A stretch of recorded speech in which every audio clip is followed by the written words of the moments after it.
Toy izao indray ny teny zaraina izay omenantsika anio. Ivoaka tsy ho ela ny lalàna fa Kristy no atahoran'ny firenena. Namoaka lalàna ny mpanjaka fa Andriamanitra Daniela no atahorana eo amin'ny fanjakany.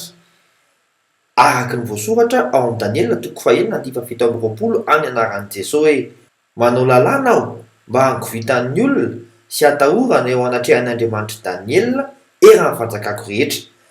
Fa izy no Andriamanitra velona sady maharitra mandrakizay. Ny fanjakany aharitra hatramin'ny farany. Nanapirofo ny falebiazany mantsy izy.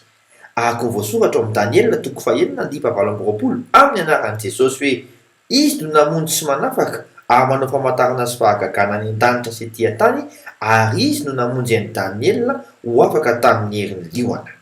Anjaranao zao, aza milana raha tsy resy lahatra ny mpanapaka eo amin'ny Jerosalema anao, fa velon'i Kristy ary vonina hanarina ny tanànanao. Mandra-pioana tompoko.